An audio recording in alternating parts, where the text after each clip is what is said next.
como programa económico no hay, como no hay respaldo, bueno, por lo menos sean un poquito más audaces, un poquito más creativos para poder... Pero ahí hay un lindo tema porque en alguna medida me parece que la crisis del gasoil nos ha mostrado, bueno, lo que debiéramos tener, y creo que quedó claro con el episodio de los bonos, cuando los bonos empezaron a vender, que como ustedes saben fue la economía argentina hoy camina en un estrecho desfiladero. De un lado tenemos... Sí, porque los números fiscales y monetarios del primer semestre del año fueron una calamidad. Un desastre. Desastre. Eso es lo que desata, digamos, la corrida. Claro. Lo que desata la corrida es que hay que decir que la gestión del señor Redrado en el Banco Central hizo algunos cambios. Bueno, mira quién llegó. Mirá. Martín Redrado. A propósito de Banco Central, pilotos de tormenta. Qué momento, Martín, ¿no? ¿Cómo te va? Buenas noches. Buenas noches. Sí, un momento además de un feriado cambiario encubierto, porque lo que hemos tenido estos 3 días es paralizado el mercado cambiario. Lo que han hecho, las normas que ha dictado el Banco Central no le han permitido importar cualquiera que tenía ya un permiso de importación, pero para importaciones esenciales, desde piezas, productos que hacen al sistema productivo. No, olvídate, teléfono celular. Sí, las piezas de la industria. No, sí. Las piezas de la industria. No hablo nada de bienes suntuarios, pero la consulta que hemos tenido de todo el sector privado en estas últimas 48 horas es una parálisis total. Y con lo cual, ¿qué es lo que hace el Banco Central? Además está hecho con algún grado de mala intención, porque estas medidas, Willy tiene mucha experiencia, se toman un viernes a la noche y se explican a los bancos durante el fin de semana. Durante el fin de semana para que puedan implementarlas. Exacto. Hoy los bancos están paralizados, claro. Entonces cualquiera que tiene que hacer una importación, el banco le dice, la norma del Banco Central todavía no la interpreto, tengo que consultar con el gerente general, que es quien la escribió, y bueno, lo que tenemos entonces es una... no se ha dicho, porque la palabra feriado cambiario es... no lo dije, pero, se lo dije en el pase, Eduardo, se lo dije... Lindo título. Un feriado cambiario de hecho. Un feriado cambiario encubierto. Claro, disfrazado, y entonces eso en estos días le ha permitido al Banco Central comprar algo de tiempo. Para tener este título, poner el título de lo que pasó hoy con el Banco Central. Todo para esto, ¿no? Tras el bloqueo de las importaciones, el Banco Central compró la mayor cantidad de dólares en la gestión. Ahora, ¿qué costo tiene? No, compró lo mismo que compra siempre. Siempre compraba 300, 400 millones. Lo que pasa es que vendía también. Entonces en el saldo, la información te aparecía, el Banco Central quedó con 1 millón, arriba o abajo. Bueno, pero ¿qué costo tiene esto para la economía? El costo es recesión. El costo es parate al proceso productivo, estás con una mala elección. De todas maneras es una medida, Pablo, que puede durar una semana. Esto no podés paralizar, si no vamos a ir al supermercado y no vamos a encontrar fideos, porque los fideos en la Argentina, el paquete de celofán o de plástico que lo está, el envoltorio, viene del exterior, porque se hace con poliuretano. Entonces, digamos, es una medida extremadamente cortoplacista, marca la imprevisión, Pablo, que ha habido en materia de importaciones de energía. El equipo económico se ha sorprendido con la demanda, claro, que se han gastado 2.000 millones de dólares. Entonces, lo que están haciendo es acumulemos como para por lo menos pagar los barcos. Una improvisación total. En el fondo, para vos, el mega C por las importaciones es producto de la desesperación porque se van los dólares y no hay más, o porque Alberto le tiene que responder a Cristina lo que dijo el lunes pasado que hay un festival de importaciones. No, yo creo que forma parte de una metodología que cree que apretando y reprimiendo al sector privado vas a poder sacar más dólares del mercado. Creo que tiene que ver con un enfoque conceptual que viene desde la restricción. Uno puede hacer política económica haciendo represión financiera, y lo que creemos que la política económica es efectiva y práctica generando estímulos para que haya más oferta. Bueno, mira, hoy Guzmán no fue a la reunión de gabinete, recién Lucas contaba todo lo que eso generó, la bronca, el kirchnerismo. Bueno, después se mostró con Perotti, con el gobernador de Santa Fe. A ver, ¿qué dijo? ¿Cómo fue la foto esa? Con el objetivo justamente de poder fortalecer las reservas internacionales. Siempre que se toma una medida de este tipo, hay una reacción inmediata por parte de los mercados que va en un sentido y hay una reacción de las reservas que va en otra hasta que después se va acomodando. La reacción en los días que pasaron fueron las esperables. El resultado que vemos hoy es que en tan solo 3 días se acumularon más de 900 millones de dólares de reservas internacionales. en el día de hoy alrededor de 580 millones de dólares de acumulación de reservas internacionales. Y esperamos que en el día de mañana y en las próximas semanas este proceso continúe en la senda en la cual proyectábamos, que es una senda en la cual la Argentina va fortaleciéndose a partir de la mayor acumulación de reservas. Me hace acordar a que cuando Kicillof dijo, quédense todos tranquilos, que esto está pensado. No, pero a ver, es fácil. Vos corres toda la demanda de importaciones, te quedás solo en el mercado, entonces comprás. Entonces, digamos, es insostenible. Está bien, Martín, pero vos decís, recién dijiste, esto más de una semana no puede durar. Así es. Bueno, ¿y después? Porque después tenés, No dura todo para siempre, tenés el pues. chorro retenido de toda esa demanda. No, después vas a tener con cuentagotas, con lo cual el escenario es alta inflación con estancamiento económico. Es decir, no vas a tener los insumos suficientes o los vas a tener con cuentagotas. Y más caros, y más caros. Y más caro. Bueno, Ahí va, también porque- puede, también puede pasar que si no podés acceder a este mercado o busques algún tipo de financiamiento y ese financiamiento, como vos sabés, Willy, te va a costar más caro y por lo tanto lo vas a tener que incorporar al precio de los productos.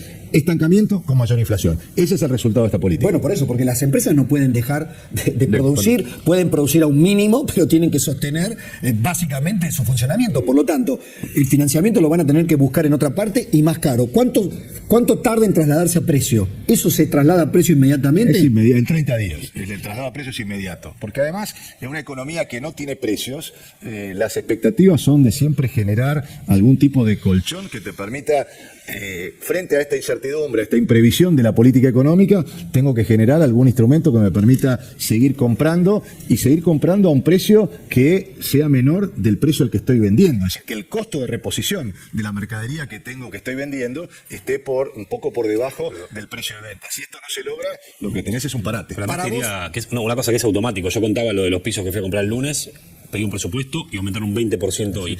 Pero había hablado con un empresario de la tecnología que decía que había mandado importar una serie de teléfonos celulares, ya no le dan el crédito para sacar los dólares y pagarlos. El cupo, perdón. Se va a quedar con su stock y obviamente ese stock lo va a vender al dólar nuevo. O sea que lo va a tener que aumentar porque sabe que lo va a reponer a ese precio. O sea que ya está aumentando los precios. Eso casi automático. Sí, Pero ahí hay un lindo tema porque en alguna medida me parece que la crisis del gasoil nos ha mostrado, bueno, el fracaso estrepitoso del modelo del cepo, que es que, digamos, se cree que restringiendo, o sea, no reconocer el precio. Exacto. En definitiva, ¿cuál es la historia acá? Que no se quiere reconocer la inflación que se generó ni en el precio del gasoil ni en el precio del dólar oficial. Ahora, la pregunta es cómo salir de esa trampa, porque finalmente, ¿cómo se sale cuando no tenés poder político? No podés generar confianza. Recién estábamos hablando del Fabregaso. ¿Vos creés, dicen que Cristina le habría Digo, tarde o preguntado- temprano vas a tener que sincerar los le precios. habrían preguntado a Melconian la posibilidad de un Fabregaso. Si te lo preguntan a vos, ¿no? A veces te habla por teléfono. Ya se lo debe haber preguntado. No.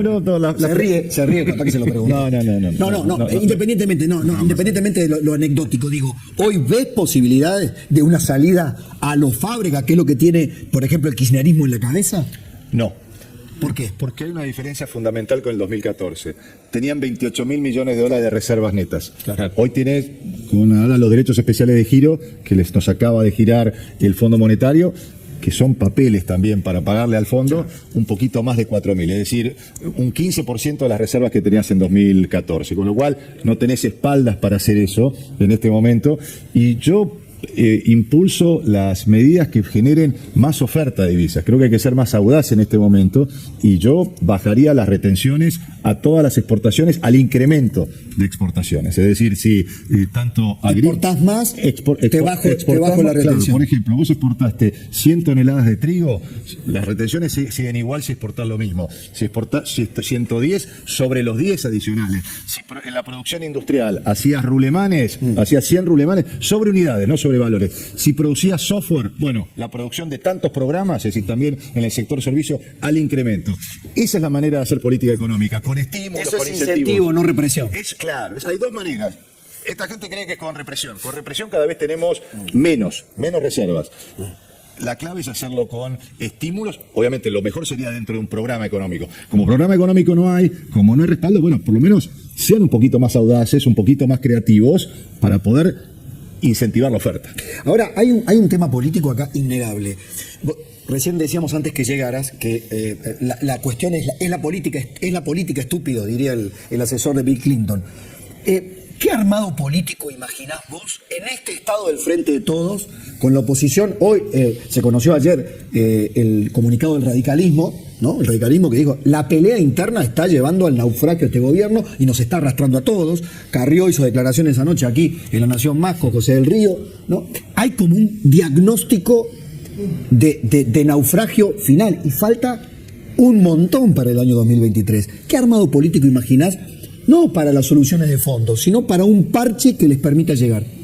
Bueno, primero creo que el problema también es de mala praxis y de falla de técnica económica, ¿no? Acá falla la macroeconomía. O sea, se acabó el tiempo de Guzmán. Ya tuvo todo para probar. Yo no hago, ya hago sé. a las personas, Lo sino leo yo. a las políticas. Pero Sí. claramente el tema es económico, un problema de enfoque económico, de ir hacia la represión y no de generar un programa que incentive mayor oferta. Y hay un problema político también en términos de el respaldo que debe tener un programa económico. Lo que debiéramos tener, y creo que quedó claro con el episodio de los bonos, cuando los bonos empezaron a vender, que como ustedes saben fue un organismo público que salió sin ningún tipo de coordinación. Aquí fue un organismo público que necesitaba pesos. El Fondo Carlos Pellegrini, del Banco Nación. Claro, pero era por instrucción de un organismo público que salió a vender el Fondo Carlos Pellegrini, que tenía bonos ajustados con SER. Eso provocó una caída vertical, pero ¿por qué? No hay nadie que mande. Entonces necesitamos un ministro de Economía que mande y que tenga primero, lo que le pediría es tenga todas las variables el ministro de Economía, la capacidad de ejecución y la capacidad y la responsabilidad frente a la autoridad política. Y por supuesto de lo que se quiera implementar, que sea con leyes. Discutámoslo en el Congreso. ¿Cómo se discutió el endeudamiento con el Fondo Monetario Internacional? Pues esa es la manera de por lo menos llegar hasta el final con cierto grado de legitimidad. Martín, Willy, todos, Rubén, Lucas. ¿Te acordás de la discusión política sobre el acuerdo con el fondo? Yo recuerdo los argumentos, por ejemplo, de Carrió. Hay que aprobar el acuerdo con el fondo porque... Para dar gobernabilidad. Sí, recordemos que no se aprobó el acuerdo. Se aprobó la autorización. La autorización para el financiamiento. Sí. Con lo cual, bueno, fue un acuerdo de mínima, pero digo, empecemos a generar ideas al Congreso y que le den respaldo. El acuerdo no ancló ninguna expectativa. Porque el acuerdo fue malo. El acuerdo es malo. Porque los números, porque ahí también, sí, porque los números fiscales y monetarios del primer semestre del año fueron una calamidad. Desastre. Eso es lo que desata, digamos, la corrida. Claro. Lo que desata la corrida es que los subsidios siguen creciendo, el gasto sigue creciendo, el déficit sigue creciendo. Claro, pero yo iría un punto antes. Sí. El acuerdo. Lo de las tarifas. Pero, Willy, el acuerdo no ancló expectativas. No, por supuesto. No generó confianza. Bueno, estamos de acuerdo. No generó confianza. ¿Vos crees que un cambio de gobierno generaría confianza? ¿Un cambio de color político o tampoco? No, yo creo que el 2001 nos costó muchísimo a todos. No digo adelantado, en el 2023. Él plantea 2023. Pero para 2023 falta. Me planteo los próximos 6 meses. La economía argentina hoy camina en un estrecho desfiladero. De un lado tenemos la reprogramación o no, digamos, los vencimientos que tiene la deuda pública, que hoy están en duda. Hay $1 billón de pesos que vencen en septiembre de este año, de la deuda pública local en pesos. Del otro lado tenés un Banco Central que no tiene reservas, que no puede abastecer a los sectores productivos. Entonces, digamos, pensar el año que viene todavía es el siglo que viene. Quiero ser abogado del diablo con lo que planteaba Willy al principio, que charlaba en el pase con Edu, ¿no? Las crisis clásicas, históricas, de pronto una explosión macroeconómica con corridas que ponían a un gobierno en jaque. Tiene que cerrar los bancos. Bueno, eso no se está dando. Entonces, por ahí, el tema de las bolas, la bola del ELIX y el déficit fiscal y lo que se... guarda debajo de la alfombra, suena como el cuento del pastorcito y el lobo. Viste que el pastorcito decía, guarda que viene, y nunca venía, hasta que un día vino. ¿Sabés dónde vino eso? Eso vino en que el gasoil, si querés, cuesta 300 pesos. ¿Por qué el gasoil cuesta 300 pesos cuando el gasoil lapicera está bien, cuesta? No, pero es por eso. Pero ahora te traen 2 barcos y la cosecha se acaba y se normaliza. Pero eso es artificial. El gasoil no cuesta, perdón. El gasoil no solo cuesta 300 pesos. El gasoil vale 300 pesos. Exacto. Ese es el problema. No, a lo que voy es... Y el dólar vale 250 mangos y la expectativa de inflación es 80%. Te pueden traer 2 barcos y hace que te cueste de vuelta artificialmente menos. Pero vale lo otro. A lo que voy es a esto.